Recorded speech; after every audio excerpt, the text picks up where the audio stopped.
Hi guys, welcome back to our channel. I am Trish and today I'm going to be making some stew peas. Stew peas is typically not my favorite, but it's easy to make and it's Carla's favorite, so it's in rotation. As you'll see today, very easy. I'm going to be making it Jamaican style. If this is your first time, welcome. If you're a returning viewer, thanks for coming again. Please remember to like, share, and subscribe this video and help us to grow our channel, that this community will grow and we'll edify each other, continue to, pray for each other and sharpen each other. So without much ado, let's get right into the ingredients. Okay guys, so here are the ingredients. First, I have here about I'd say about 3 cups of kidney beans that have been washed and soaked overnight, and I have a cup of coconut cream. I typically like to use fresh coconut milk, but this is all I have and I'm pressed for time today. I have some fresh scallion, 1 Scotch bonnet pepper, some thyme, 2 garlic cloves that have been smashed, and some freshly chopped rosemary, fresh rosemary. We're going to be using some fennel seeds, some allspice, some crushed coriander seeds, salt, oregano, dried oregano, garlic powder, organic adobo, and 1 bay leaf. And over here for our veggies, I have tricolor bell peppers that have been diced, and also 2 diced medium-sized carrots.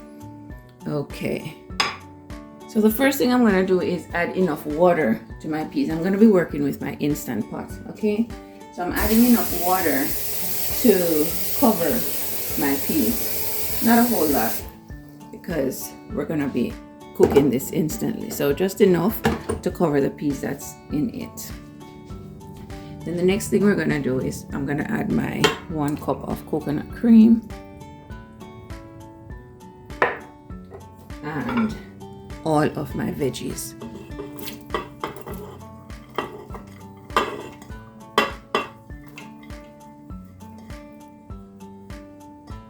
All right, now for my seasonings. Excuse me. Okay guys, so I'm gonna put all my seasonings in except for these. I'm not gonna put my scotchy in, my scallion and my thyme, because I think that these tend to spice the pot, give it a and gives it a nice kick when you add it at the end when everything is simmering, right? I'm going to be transferring this after it's cooked here to another pot to simmer and kind of reduce. So the salt also I tend to leave until last, but everything else I'm going to be adding my bay leaf, 2 chopped garlic, my freshly chopped rosemary, and I'm just going to be eyeballing everything, but typically I would use 1/4 teaspoon for all of these seasonings. All right, and this is ground fennel. I just like to just go in, get a nice pinch and just do that. All right, with fennel and all of those other seeds. With my coriander, same thing. I'd probably say this is probably 1/2 teaspoon of coriander, crushed coriander seeds. I'm going in with some oregano. Oregano you can't have too much, I think, because it will make it bitter. So that's about 1/2 teaspoon, but I'll make an estimated guess of everything down in the description. Now this is allspice. You want to go tiny on this, so this is like 1/4 teaspoon of allspice. And garlic powder, I guess everybody goes according to their taste. I just sprinkle all over the perimeter, and then I know that it's had enough. And organic adobo, the one without the salt. I don't know if there's one with salt, so I'm just sprinkling, and this is probably a good tablespoon that I'm putting in here. This pretty much has everything like garlic, parsley, onion, and I'm not sure what else, but it has quite an array of seasonings in there. So if you just want to use this, that's fine as well. So everything's in the pot. Hope I'm not forgetting anything. Let's give it a good stir.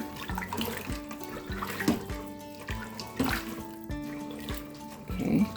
If you want to add the salt, you can taste everything now and then add the salt. But it's just, I don't know why, but I was just taught that way. With stew peas, you add the salt at the end. Or if you're cooking your peas on the stove, you can add your salt at that time. I'm just gonna cover her. Okay, and I have set her on the highest pressure point at for 12 minutes. For the soaked beans, typically the chart for the machine will tell you, I think 7 to 8 minutes, but I usually go a little more, and that's 12 minutes. And for the unsoaked beans, it would be 20 to 25 minutes. All right, so this should be done shortly, and then I'll come back. Okay guys, adding some sort of variation to my spread. I'm gonna fry some plantains, right? And that's just olive oil that I have in the pot there. And just be careful if you're cutting it in your hand like this and dropping it in the pot, because you don't want to burn yourself. Okay, cut it on your cutting board if you're not used to doing it this way.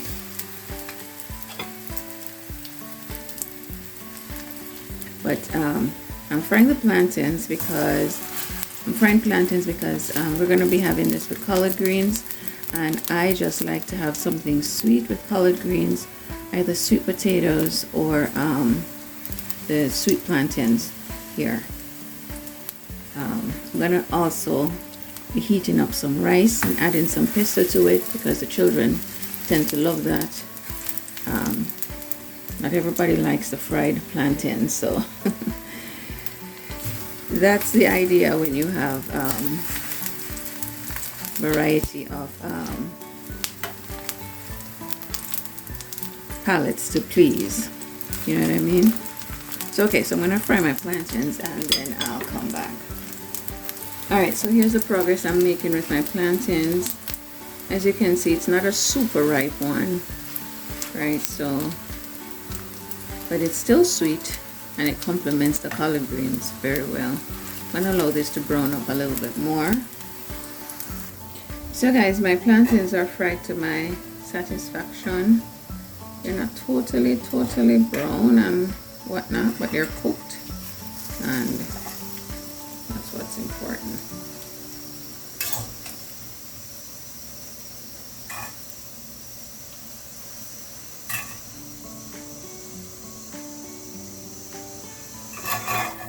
This was just one plantain, guys. Only need one because not everybody likes it. The kids are not so into it. Only David kind of eats it. So I will check on my peas and then get back to you.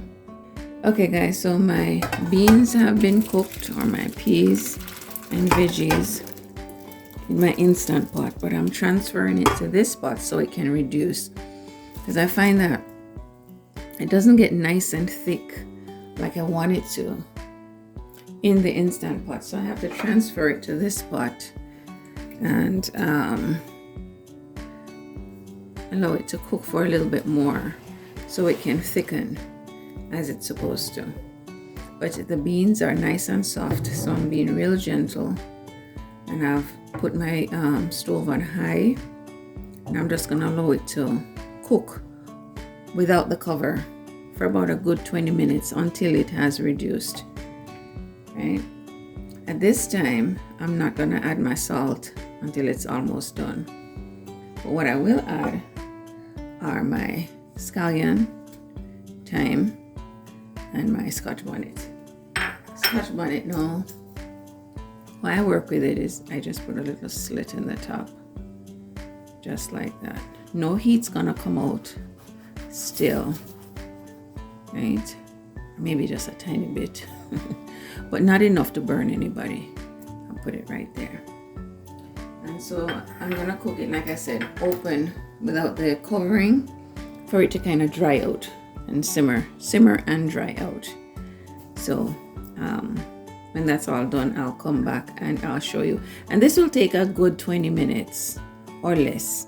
It depends on your flame. If you're using gas stove, of course it's going to be a little bit faster, but with this stove I think it's going to take a good 20 minutes. All right, so then I'll come back. I'll give you a close-up shot to let you see how beautiful that is. Let's see if I can adjust this thing here. Look at that.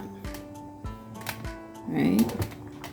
So all right, I'll come back after 20 minutes and show you what it looks like, all reduced and thickened and everything. Okay guys, so while that's simmering, I'm gonna make some spinners. And here I have a cup and a half of freshly ground spelt flour. I'm gonna add a little bit of salt to that, maybe a quarter of a teaspoon of salt. And guys, I'm notorious for using up whatever I have on my stove. Here I have some leftover ginger tea, but typically I use water. It's just water, salt, and flour. But I'm using some leftover ginger tea. And these are just tiny dumplings, right? And this helps to thicken the stew as well. But if you're counting carbs, you want to bear these in mind as well. Okay, but I'm just making tiny ones. I'm not trying to have a lot of them in here. And you're just gonna knead it until you've gotten a ball. Right, like this. Okay, just like that. I'm going to go back over to my stove and put these little spinners in. Now how you make the spinners, you just get a little piece of the flour or the dough and make it into a ball. Actually, I want them smaller than that. Get into a ball, then a long worm-like shape like this.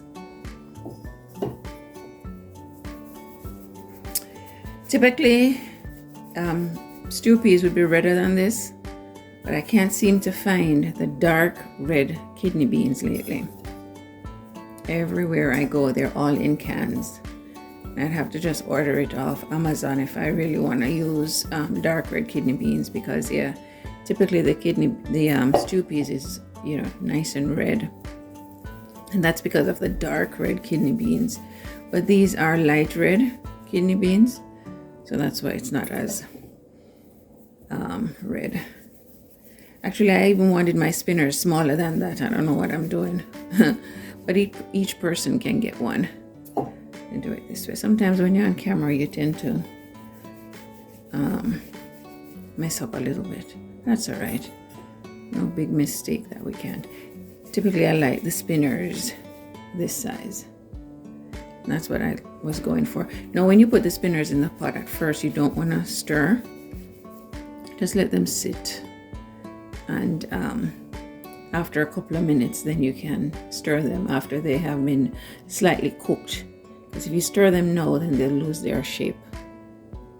Okay, guys, because I wasn't completely satisfied with these very long spinners, I came in with a knife and I cut them in half. That's all I did. Yeah, so you want them to be around that size. Some people do like them the size that they were before, but that's if you have like a lot of protein in here, right, to kind of balance out the carb. But we don't have a lot of protein in here, so we don't want too much carbs. So we want our spinners to be nice and small. So this is nicely reducing. I'm going to turn up the stove a little bit more to about half and let it continue to simmer. And give you a close-up shot. Right? I can go ahead and stir now gently because my dumplings are starting to cook, or my spinners are starting to cook. Right, so I'm stirring a little bit, crushing some of the beans in the meantime. No, we're not going to use any sort of flour to thicken this. The spinners and the beans are quite able to make this nice and thick. Just gonna let it continue to cook. It's been about 5 minutes, so it has about 15 more minutes to go. And then right at the end, I'll add my salt. Okay guys, so I'm giving everything a good stir here, and it's almost ready. It's getting nice and thick, and it also thickens as it cools. So we have to bear that in mind as well. I'm gonna go ahead and give a little taste test. And and see what it tastes like. All right, so I'm gonna add a little bit of salt. I'm gonna start with about a teaspoon of salt, and I'm using pink salt. This also depends on the type of salt you're using, of course.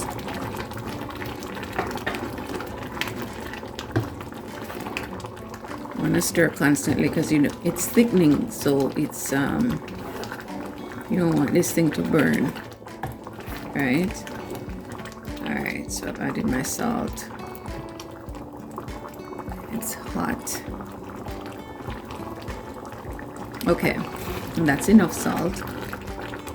I'm also going to go ahead and add a little bit more of my organic adobo. And remember, this only has garlic, onion, dried cilantro. Just spicing it up a little bit. It's pretty much finished at this point. I'm going to fish everything out of there, like the thyme and the scallion and the scotch bonnet pepper at this time. But I'm stirring it to make sure that, sorry about that, all the seasoning that I just put in there is evenly distributed. Give it one last taste. Okay, perfect. So I'm gonna go ahead and fish out my scotchy. You wanna fish her out. You don't want her to deflate and release all of that juice that's in it. Taking out the thyme, scallion, excuse me, thyme stems and the scallion.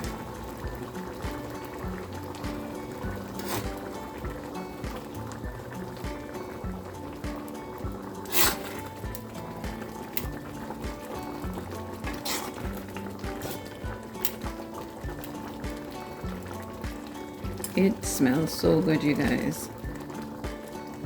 And the bell pepper and the carrots gives it a nice sweet taste. Okay, so it's gonna start to burn at this time. You can almost hear that, so I'm gonna turn the burner off.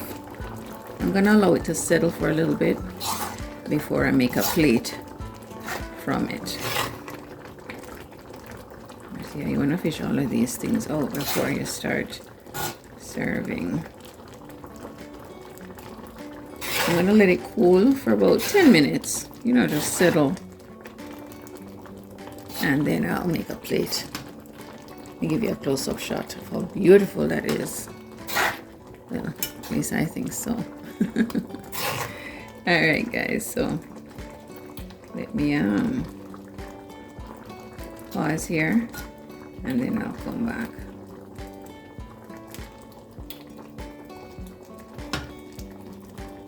Okay guys, just after 5 minutes of cooling, do you see how thick that is? Nice and thick, that's how you want it to be.